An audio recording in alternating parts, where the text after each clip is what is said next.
I don't know what they call it here, registration system, that where your final grades go. So they're posted there. So I don't know if I'll post them in the VLE or not. That's a lot of work. If you can get your grades from the other website, there, where I think all your other courses, that's where they put their grades, right? Because I'm not the only one who uses the VLE for grades anyway. The problem is, without getting into great detail, their VLE is not connected to their grading system. I'm used to systems that when I do grades, in Blackboard or what's the other one I've used, the any of the online learning courses or programs. When I set up the course in the that they're automatically transferred to the grade book, in the computer system that there.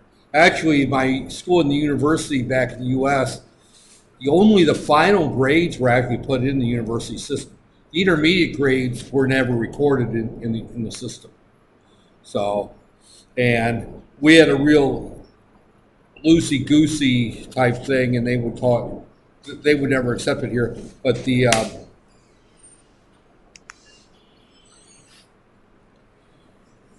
in the U.S., typically the system is that the university didn't care what you did from Part A to Part B. All they cared about was at the end you posted your final grades. There was no keeping of the midterm exam grades or all that stuff. None of that stuff was recorded in the university registrar system. That was all just kept with the instructor. The only thing that the university wanted to know is at the end of each semester what your grades were. And it was just each student A, B, C, D, F, or an incomplete if they filled out the paperwork and have a reason for an incomplete. So that's a little bit of something that's taken me 3 years to get used to, and I'm not used to it. And I'm retiring, so I won't ever get quite used to it. It's the concept of reporting grades mid-semester, and every exam is put in there. Every lab you post a grade. Sure, I'm much more used to. Okay, as promised, I'm changing topics.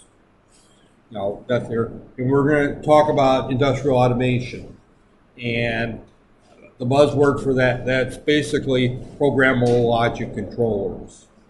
And some of you might have had probably a full course in PLCs if you went through the BMI program, the BET program. So this is going to be probably the short version of that. It's not going to go into as much detail that there, and the labs that we'll be doing using a PLC simulator right there.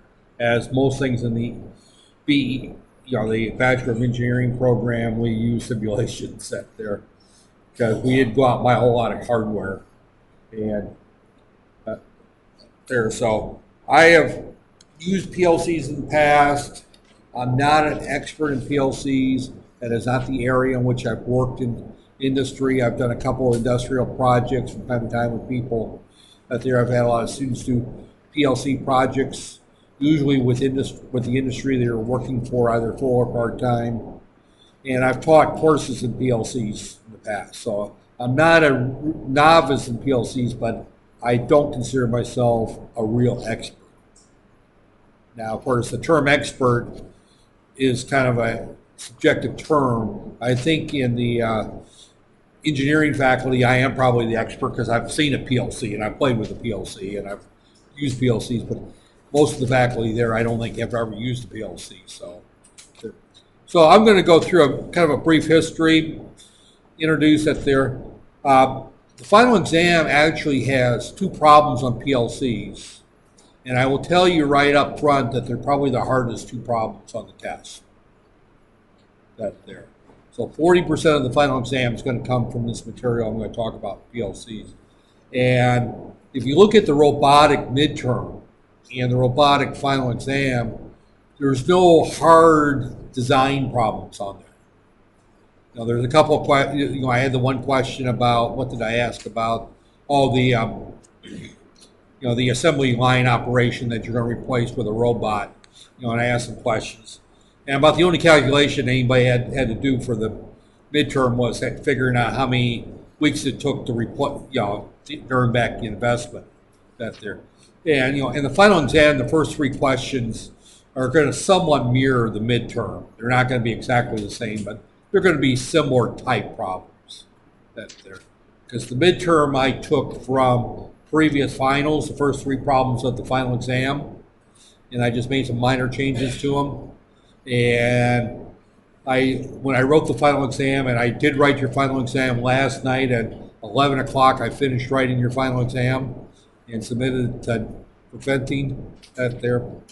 And that there. And I used the same three problems and changed them around a little bit. I mean, I think the third problem I completely redid. It's a completely different problem, but it's the same type of problem right there. So the PLC problems are actually not going to be history problems or essay questions. They're going to be design a PLC system to do X, Y, Z, or explain to me what happens in this, that. They're going to be more of the typical design questions and analysis questions. So the first part of this lecture really won't be on there. Matter of fact, probably very little of today's lecture will be on the final, but the labs that we'll be doing will be. So common examples of control right here. And he just simply talks about control systems in terms of a wash machine and my pen doesn't work today. It's one of those, I think it was in my other class I talked about this problem. PowerPoint in this pen will work some days, and some days it won't work. And I can use the same set of slides in the same projector, the same room, and it's more obvious in my other class because that class is Tuesday, Wednesday in the same room each day. And one day it works, the next day it doesn't. So I have not figured out that. Let me try one thing, and this didn't work when I tried it in my other class.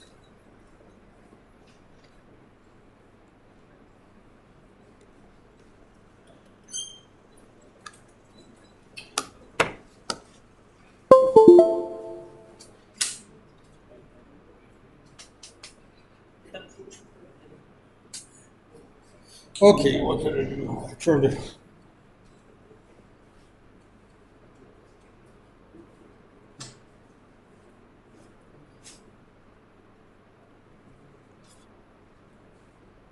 Nope, it doesn't matter whether it's the VGA or the HDMI input, it still doesn't work. All right, well, I'm going to work without the pen then. It's kind of crippling to an instructor not to be able to write on their slides. But these are embedded control things. These you would normally use with a microcontroller that's there. And I used to teach the microcontroller course, and because of some scheduling issues, I don't teach it anymore. But wash machines and microwave ovens are typical labs that I've assigned in the past.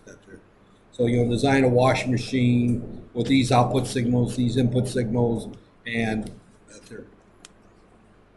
So in this class, we're going to talk about industrial control and on assembly line. That's there. And there's three types, and this won't be on the exam. As I said, the exam for this class is more of the design problems and less on the theoreticals. Robotics, because we didn't build any robots and didn't really do any robotics applications, was more on theory and in the history of robots, the future robots, and when you use them, when you don't. But temporal is basically time-based control. A wash machine, normally a wash machine is typically a hybrid because it follows certain states and stays them in a state for a particular period of time. Most control systems are hybrids where I'm a huge fan of finite state machines. When I teach robotic or microprocessors, I really stress finite state machines. Now, in your microcontroller course, did you talk about finite state machines? Do you know what a finite state machine is? Anybody? That there? That there? Okay, well, I need to go slap what's his name? He teaches the microcontroller course, because finite state machines is the only way that I do designs of embedded systems. That's there. They're the best. But typically it's a hybrid. I mean, I guess C probably teaches more of the control, what's inside a microcontroller, that they're in a assembly line. That they're good. Finite state machines are by far the most common in embedded systems. So we're going to talk about the basics of a PLC, and we're going to look at a PLC manufacturing. Now we're going to get in more detail with those slides up there. And we're going to talk a little bit about programming a PLC. I doubt if today I'll open up the simulation software, but you're going to have to do a PLC, and I'll say it off the record, but there's a program that you'll need to download and put on your laptops in order to do the labs. That's there. I assume everyone's got access to a laptop. If not, put it on one of the computers up there. It's I've got the program on here, that's there, but it's the simulator right there. And we won't get into implementing the PLC in the hardware, but we'll talk about how it's programmed into it. Okay, most industrial control systems in the past were done by what they call relay logic. Relay logic still exists in some places, and I'm willing to bet you can find it in any stop machine or stoplight. Those little boxes that control the stoplights, those might consist of a bunch of relays and timer relays that they're typically those have been replaced, in the U.S. with PLCs, but these are older controllers, and but you will find that PLCs allow you to read certain inputs, flip switches, do timing applications. That all used to be done with relay logic. When I first went to work for industry, one of my jobs that I had was we had a test stand that was designed by one of the managers who didn't want to change the test stand because he designed it back when he was a young engineer back in the mid-1970s, and he didn't use a PLC and he didn't use a microprocessor. PLCs were too expensive for it, relays were cheaper, so and of course PLCs have come down a great deal in price. And one of the jobs I had was to redesign this test stand away from relay logic. And in my case, I didn't use relay logic or PLCs, I used a microcontroller. Again, relay logic is used to drive a sequence device actuation, coordinate activities. An example of that is, again, right there, since I can't write on the pen, that there will put this up.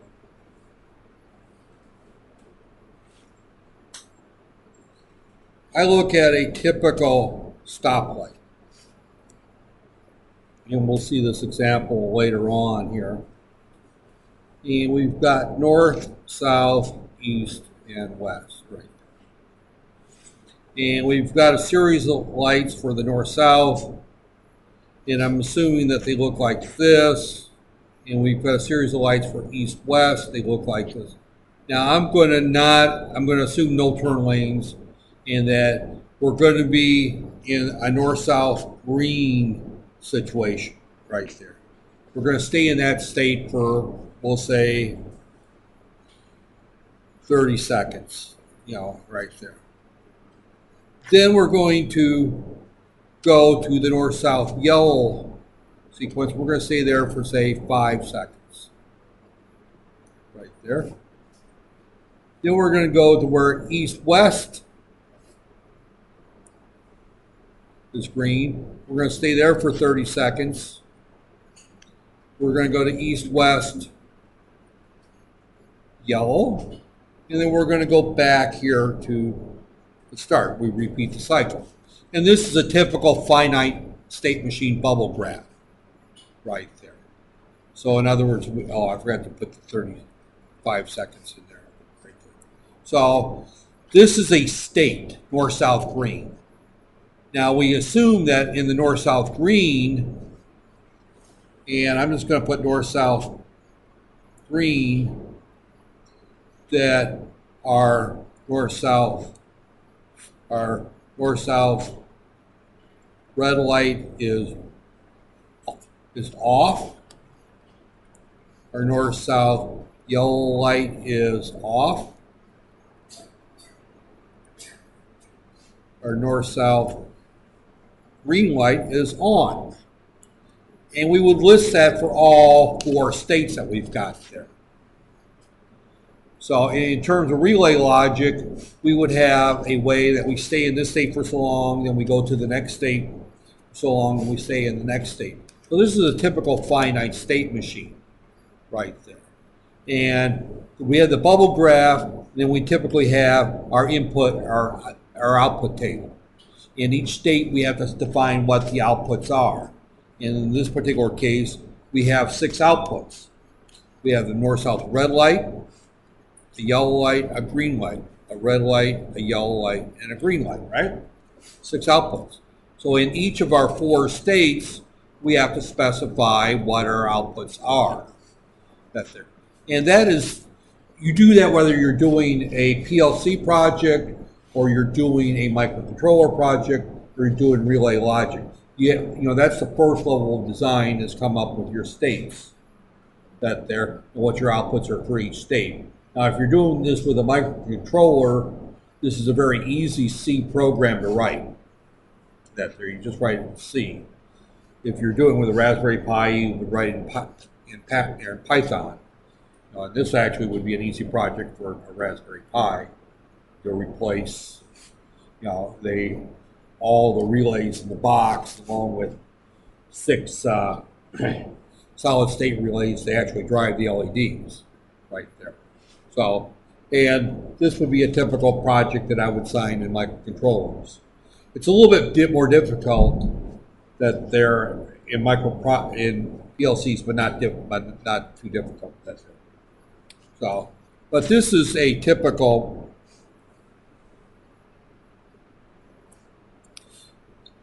application. So functions of controllers, on-off control, sequential control. I would call this that particular project or design or problem a sequential control problem. Now, if you had, for example, a washing machine that you wanted, and you can do a washing machine with a PLC, you would have some feedback control right there, because you're looking at how dirty is the water when you drain from the rinse cycle. That's an important thing if you're washing clothes in an industrial setting. That there is that you want to look at the water color as the water is leaving. If the water is too dirty, you implement another rinse cycle. If it's clean, then you move on to the spin dry cycle.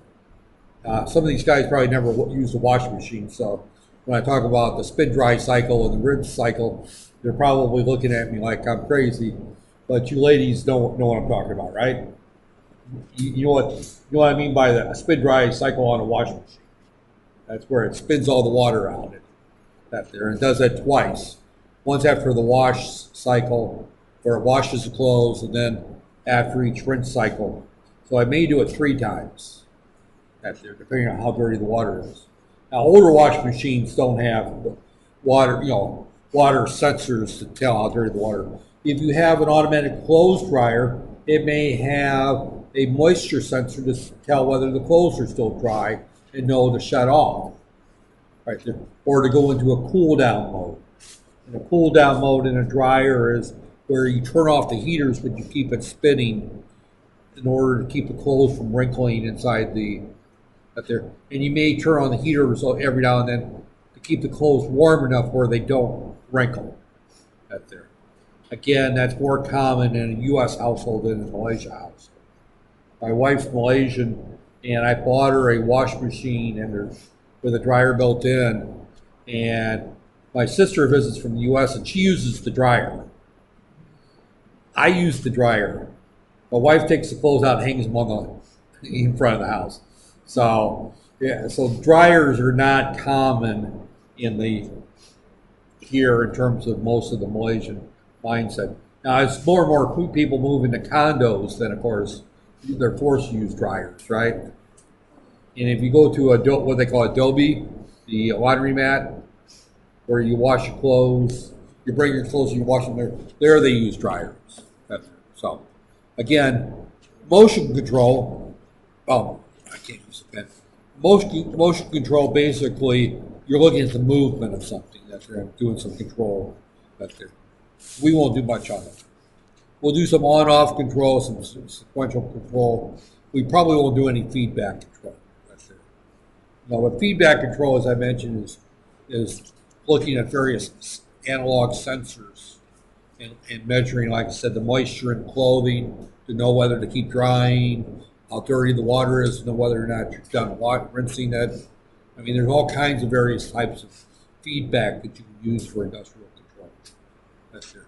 We will be looking at feedback in terms of proximity sensors, things like that, in terms of telling whether or not. That's it. So, control devices, we can have a cam or a governor, pneumatic control. Again, we talked about this with robotics, electromagnetic relay timers and counters. Again, we can do that there, and electronic switches and computer. These are type of controls. Now, PLCs is kind of a mix between the electromechanical and the computer control. That's there, or electronic controls. Yet we have electronic switches as part of our control systems, right? So this is a typical PLC system. We have in it a CPU, and this is a microcontroller or microprocessor. The newer ones might use ARM microprocessors. The older ones will use either an Intel 8051 or a Motorola HS12 or one of the your microcontroller series. That's there. It's got some system memory, which we download stuff to. Use your ladder diagram is where we're going to be doing our design work. That's downloaded into the PLC. Right there, we have some registers as part of that there. We have an input module and an output module. Now, these are read by the PLC and can be seen in our ladder diagram. In other words, our input modules are things such as push buttons, our analog switches. Is there a car in the turn lane? Those are inputs that we can use right there. Our output modules drive our outputs. And for the sake of this class, we're going to treat them as on-off. Analog output control is relatively rare. Analog input control does exist. Input modules are used. We won't look at them in this class, but they are used in a number of applications right here. So this here actually down this bottom is a picture of a PLC. This is right there. We'll look at this in a little bit more detail right here. So I'm not going to worry too much about that. Okay, a lot of words here, but we'll just that there. We have some input relays.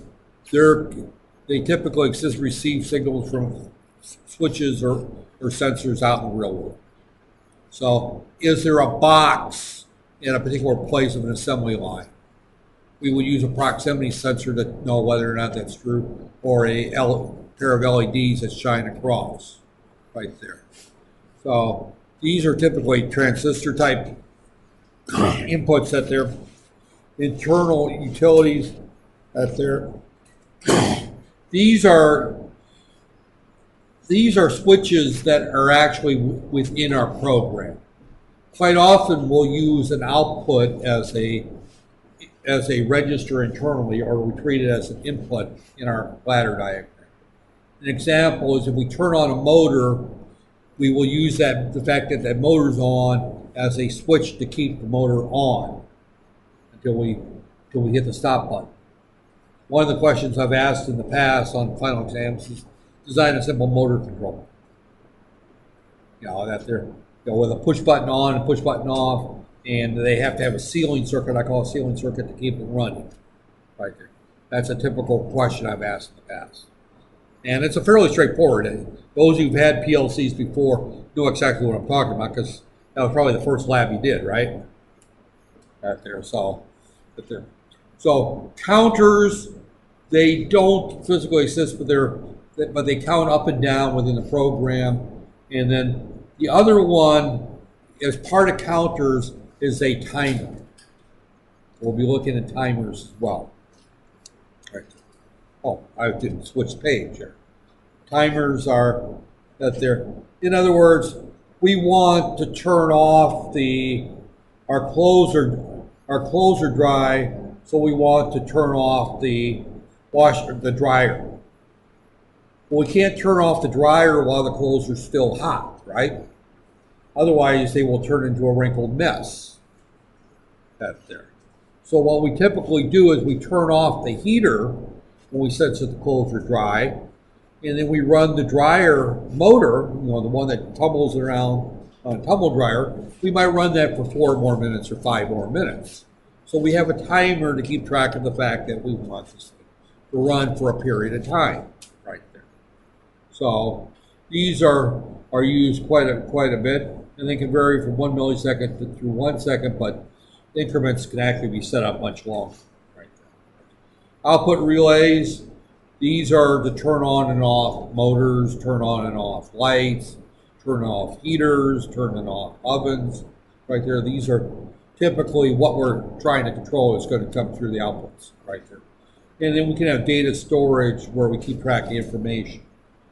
PLC programs can get much more complicated than I'm going to get in this class. Much more complicated. Okay, these are some symbols that are used in both relay logic and ladder diagrams. Actually, these are not the ladder diagram symbols. But we have switches. The first switch there is showing as a non-locking. In other words, that's a temporary push button. I push the button. When I take my finger off, it goes, it opens back up. The locking is like the switch for the aircon. We turn it on. We have to open it back off. We have our push buttons, and a push button non-locking switch in a normally open is actually behaves very much the same way. Right there. So in the normally closed, we have single pole, double throw switches, double pole, double throw, and then we have make before break, and both of these right there, where we have to there. Now here, throw, number of states, pole, number of moving parts right there. So we have single throw, single pole, double throw means that we have one switch that moves, but it has 2 states. The states are on and off right there. A double pole, single throw is we also have 2 states, but they're on and off. We either turn both switches on and both switches off right there. And then there's also single pole, triple throw. There's all kinds of combinations of that there. So I'm not going to worry about that there. So types of switches, and I'm not going to get into great detail. Basic switch, push button switch, slide switch, thumb wheel switch. A thumb wheel switch you just kind of on off that there. Limit switch, a limit switch you would find typically on a door, just to tell whether it's closed. That there. A lot of garage doors or garage doors might use a limit switch if you're hitting a button to bring the garage door down. When I say garage door, like you would have in the front of a shop when the shop is closed, and when the door reaches the bottom and flips a switch, there's a little switch that has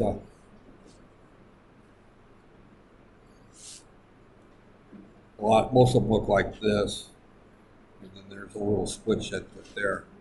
And you got two contacts, and when the door closes, it comes down like this, and then the switch then closes right there.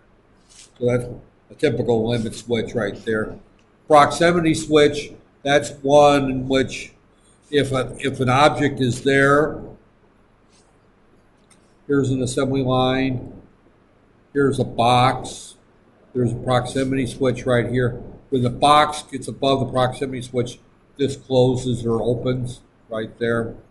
And then the last one they talk about is the photoelectric, and here's my assembly line. Looking at it from the front, there's a little light that shines here, and then there's little sensors here, and when the box is in line that there. In the U.S., a lot of the garage doors, and you don't have garage doors in Malaysia because garages are not common in Malaysia. You don't need them because you don't, we needed garages because we used to get the stuff from about November to the end of March called snow, and nobody likes to come out and shovel the snow off their car when they drove to work, so you typically parked your car. And it also got quite cold in the wintertime. When it gets down to minus 20, minus 40 degrees, you want your car to start, so you keep it semi-indoors. And that's what you have a garage for. I've seen a few garages in some very wealthy homes in Malaysia, but typically most people just park in front of their house. We bring our cars inside the gate, but 90% of the people I know either park on the street or inside their gate, right? I see. Now, probably 98% of the people. I'll say 90% because those that live in condos have to park in parking garage underneath parking garages. So that's the other 10%. But anybody who lives in a single-family home or a landed property is normally parking outside, right there. And the garage door came down like this. Here's the garage door from the front. And on the bottom, we used to have these photoelectric sensors there because that was a control system. You would push a button. Matter of fact, one of the labs you'll see here is a garage door. One of the demos that I'll run probably Thursday shows a simple PLC program for a garage door right there. But this light there was used, and it wasn't right in line with the garage door. When you look at here's the garage door, and the light was here, but the whole idea, so the garage door didn't trip the light, but the whole idea is if your kid started crawling through out the garage door or in the garage door while you're closing the garage door, or your cat did or something, you didn't want to have them squished by the garage door. And there was a safety feature that was added on the garage doors simply because there were children and animals killed by closing garage doors. That's there. So it's not something you would typically see here because the garage door types that I see are normally in front of shops. Those big metal doors that they open and close. They're at the local restaurant, when they close. Keep people from going and stealing their deep fryers. That there. those are what I talk about when I talk about garage doors. So those will use these are the types of switches. We will probably only worry about the basic switch, the proximity switch, and the photoelectric switches. Now, from the from the viewpoint of the PLC, we treat them all the same. They're either a normally open or normally closed switch. We don't really care in our ladder diagram what the physical switch is. Now, when we go and build the system, we do. But in terms of programming, we could care less whether it's a proximity switch or a photoelectric switch. All we want to know is that there's a box ready to be filled. That's it. So this is a relay. These used to be very common. I'm sure you've seen a few of those. And if you go out to the entrance to the campus and you open that big yellow box, don't do it. I'm not saying go open that big yellow box. But if you could look inside the yellow box, you would probably find a series of these. The early microcomputer, desktop computer, used relays. Out there. The ENIAC, which was one of the first computers used by the U.S. Navy at the time for their intelligence gathering, that they're for breaking codes, that there a lot of the early computers used mechanical relays, and they had banks and banks full of mechanical relays that behaved very much like transistors. A relay and a transistor do the same type of thing from a digital standpoint. You can open or close a relay, you can open and close a transistor. So you could design finite state machines and control systems, and a microcontroller or a microprocessor is nothing but a large finite state machine. A very complex one, and we don't think of it in terms of a finite state machine because we write assembly language code or C code or something like that to control it, but that's converted into a finite state machine that turns on and off transistors within the microcontroller or microprocessor. So the early computers were made out of mechanical relays. And have you ever heard of the term debug a program? Or you've got a bug in your program? That term literally came from, I can't remember her last name now, but Hopper. Admiral Hopper, she was one of the senior people in the Navy that developed one of the early computer systems that were used. And she called it debugging the computer because one of their computers started crashing right there. And the reason it crashed was that an insect had got between the contact and the relay. So the term debug originally came from a moth that got into a mechanical relay in the computer system. So when they said they had to debug the computer, that means they literally had to go through and look for insects inside that have gotten inside of the relays. That there. Now we refer to a bug in a computer program as a programming error. But originally it referred to a hardware problem right there. So digital counters just simply, we reset and we count, and after so many clock pulses right here, 5, 1, 2, 3, 4, 5, we turn on an output relay. When the reset signal comes, we turn off the output relay as our counter. So this is a digital counter right there. Timers do the same thing, except for our time is counted in seconds right there. So this is showing an active low reset.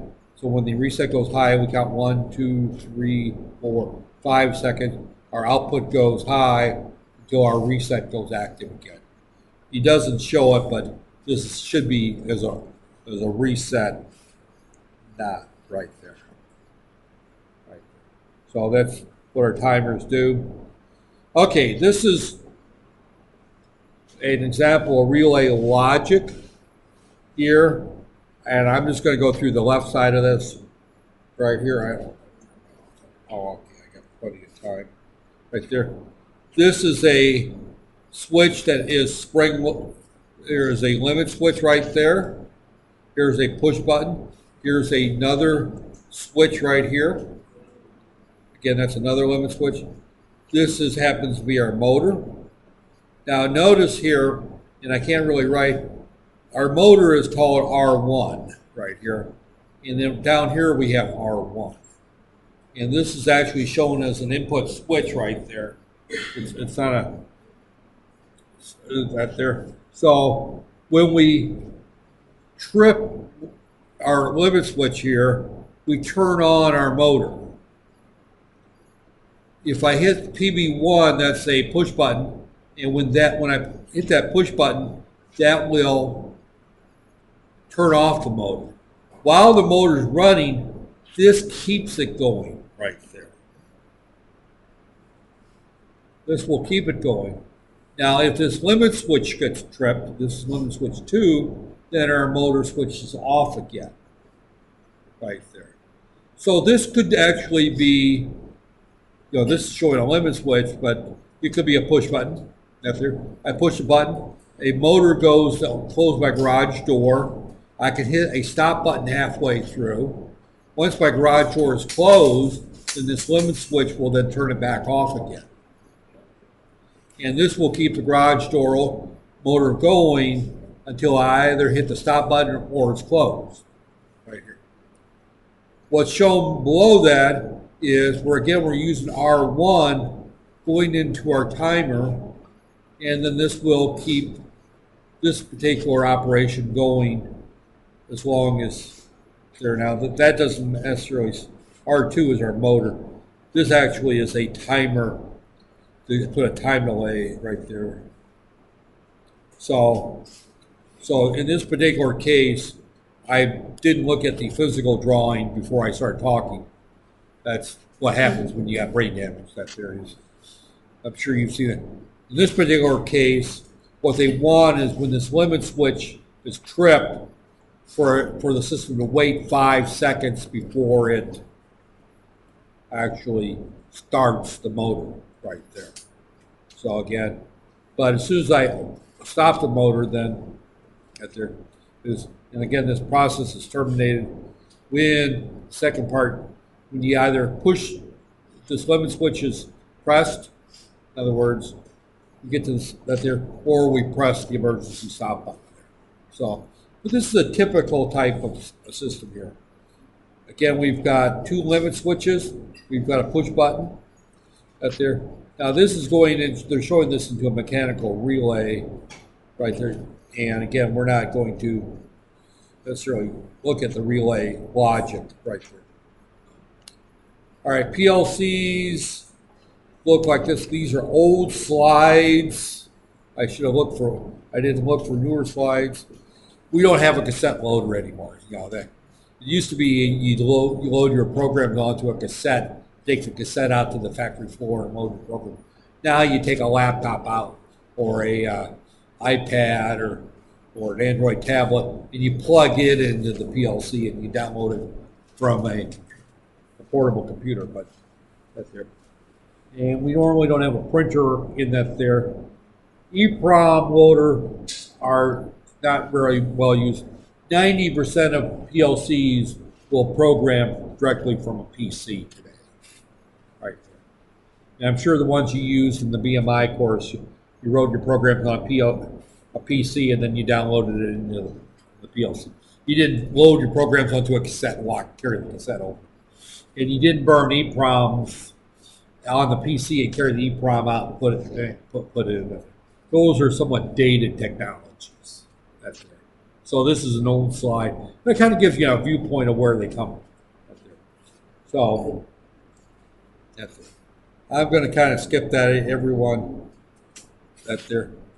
As I said, this is kind of a dated slide. I/O memories right there. We have AC, DC outputs, inputs. We have low-level analog inputs, high-level analog inputs and outputs. We have high-speed timers. We can have stepper motor controllers as part of an output. We can have PID controllers at their motion inputs, to detect whether something, we can read a velocity, sensor at their. Typically, they're just plugged into an AC wall outlet. Our peripherals, again, this is a little bit dated. Handheld programmers, Allen Bradley and Siemens and all these companies used to have little handheld programmers that you would carry out on the floor, and you could actually modify the software and the PLC using this little handheld controller. I've used a couple of those. They're not easy to use because the screens are small and the ladder logic you can't get much on, so you can't really. But they're pretty much worthless, I think. And to be honest, they weren't that much smaller than if I carried this computer out, because I could rip the keyboard off this computer and carry this out on the production floor and plug that in just as easily as I could that there. And I could sit there, stand next to it, and holding that there. And you can also get the little 7-8-inch Android tablets and the iPad minis that will also work. So a lot of that is that's it. Okay, this is more what PLC logic looks like. That's the same odd problem we had before, right? Well, not the same problem. This is a slightly different problem here. This is one that there looks directly, I hate to say it, this looks almost like an answer to one of the final questions parts right there. Very similar to it, but we have to push a button. We start our motor, we have an emergency stop button. We have our sealing circuit right there. I call that the sealing circuit. That there. So if anybody gets to the final exam and they don't know what I mean by a sealing circuit, they were not in this class and did not watch the lecture. Did you call it that in your PLC class, a sealing circuit, or probably something different out there? So, but again, that's a terminology I learned way back then. It may be old terminology. But this is a internal relay that there, or that could be a motor. This could actually be the motor running and driving a red LED to warn you that the motor is moving, or a green LED saying that something's on. But these are two different outputs right here. Now, this might not be an output, that there, but typically this is the main one. And again, R1 is used as an input in these two places. R1 is actually an output in this case. PB1 is our push button. PB2 is a push button. Right? So essentially, when I push PB1, R1 starts moving. It turns on. It keeps going, it stays on until I push PB2. PB2 is the only way to stop it, right there. And the one that's marked A will be on anytime that R1 is on. Now, if you, and I'm not going to go out to OneNote to do this, we'll see that there. But again, you look at this right here. This is a normally closed, and this is a normally open, right there. There's our output. Now, this is kind of that's there, and you will see, like I said on Thursday, the way that we'll be using it. So, but this is a typical wiring diagram right here. Here's our two push buttons. They're going in input 0, 1, and 2. And here's our output A. So evidently, this one here is not actually an output right there. We're just using that as an internal register. That's why the name R1. It could be an output. It does, you can do it either way. Actually, a PLC is a sequential. There, it looks at each rung one at a time. It's not done simultaneously because it's run by a microcontroller. It can only implement instructions, one instruction at a time. So what that says is it looks at this rung first, and then this rung, and then goes back and looks at the top, right there.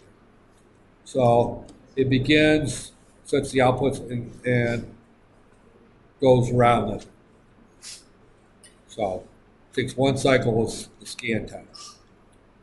PLC instructions that there, and we'll get into some of those. That logic states are either true or false, right there. So again, that's just the same as microprocessors or digital logic. So you can use and or.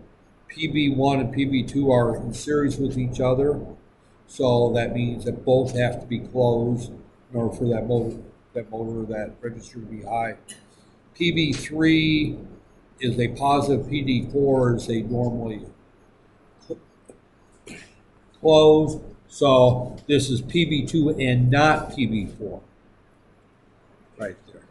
In other words, if I push that button, then it's going to open that logic right there. And two of them in parallel equates to an OR in digital logic, right? So this is the way that we implement and or logic, right there.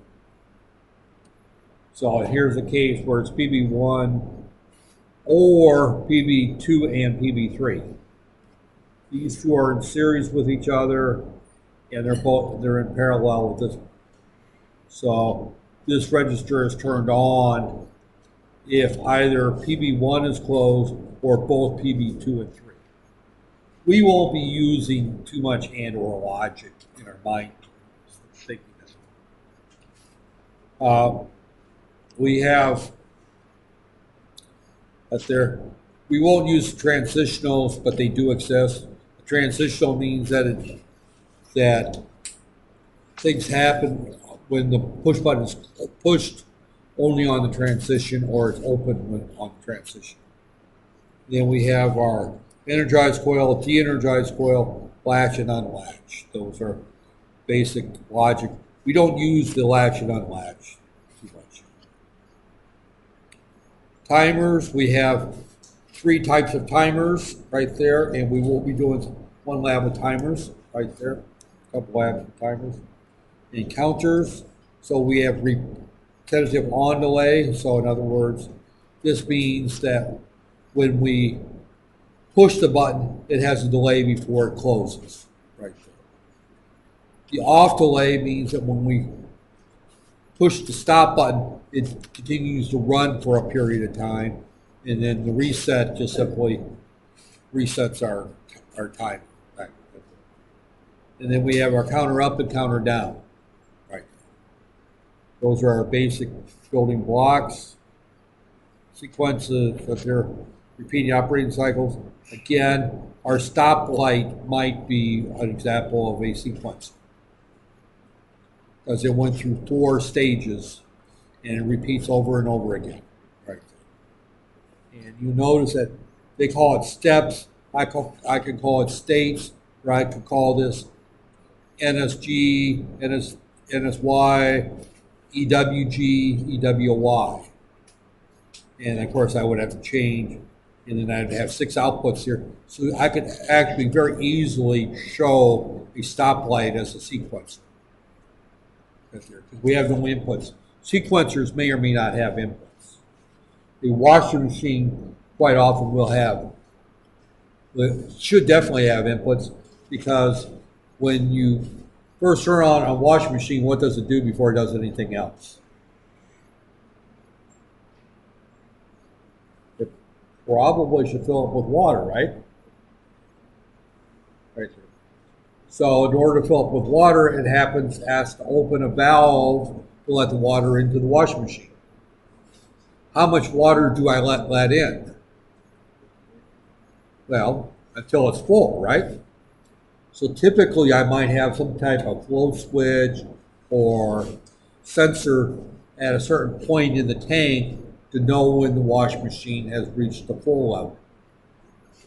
Right there. So I have to have some type of way of knowing when it's full of water. That's there. Same thing when I empty the washing machine. I usually have a pump that will pump the water out of the washing machine into the drain. Well, I don't want that pump to run forever. And normally, pumps don't like to be run dry. If you have a pump that's pumping water and there's no water and you run it dry, it's very likely that it will overheat. So I have to have some kind of sensor to know when the washing machine is empty or there's no more water in the machine, so I can turn off the drain pumps. So those are inputs. So, you know, something like a washing machine would not be a pure sequence type design, because I have to have inputs on some of the states, right? But a stoplight is definitely a sequencer. An assembly line might be a sequencer. Robotic arm motion might be a sequencer, but we also have, most of them have inputs, as we talked about with the robotic arms. So, but again, sequencers are used while repeating operation, can be supplemented or in the steps. That's it. Okay, I/O points are numbered right there. So internal relays use, we won't get into this in too much detail, although we will be using the Rockwell Allen Bradley in our simulations. That's language that we're going to be using. I think, though, BMI has a different brand of PLCs. I'm familiar with the Allen Bradleys. That's the big game in the U.S. right there. They're not popular in Malaysia, so you know you'll see that that there will be a little bit different. So here again, we're talking about there, and I'm probably reaching the point. Where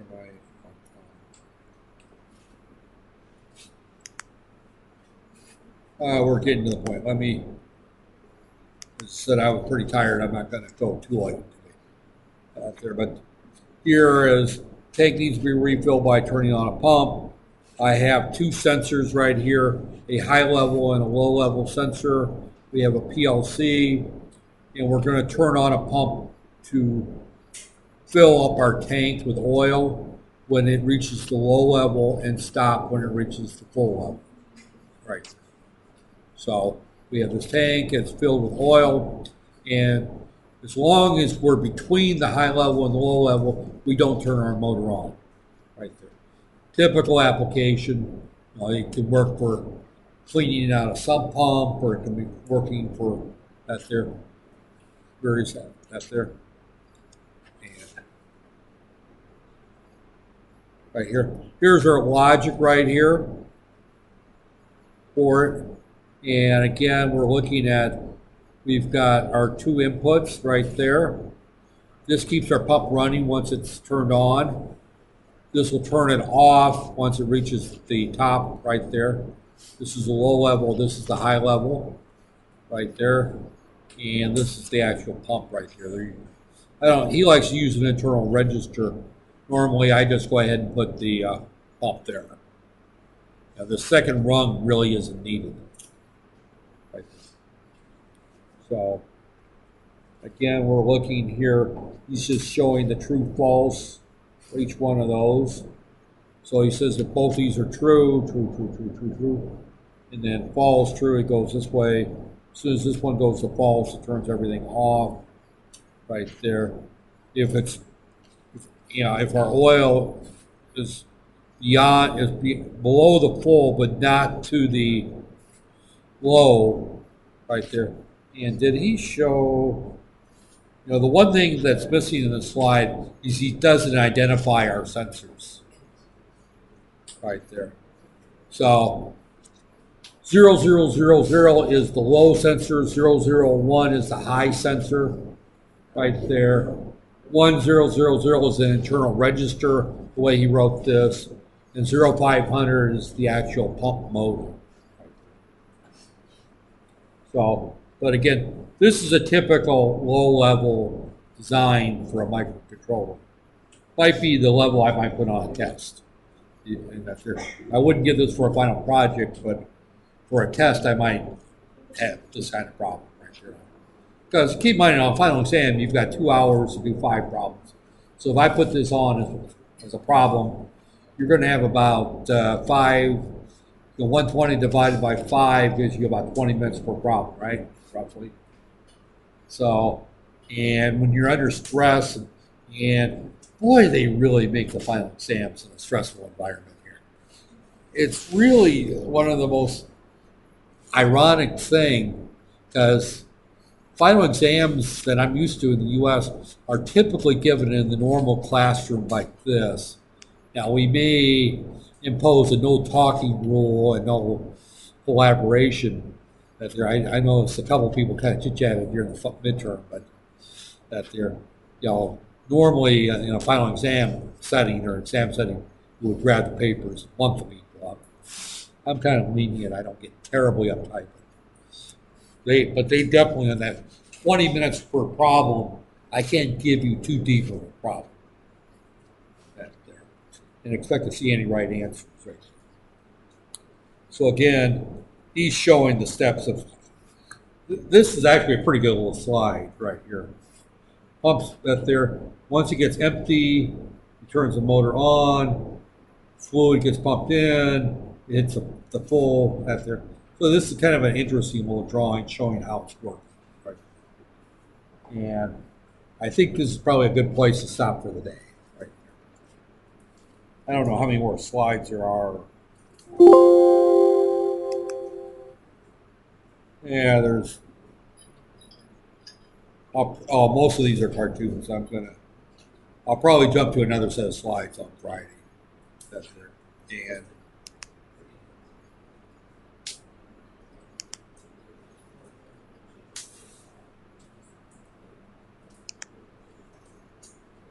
I will, before Friday, I will actually, I'm going to stop this recording here. Don't leave yet.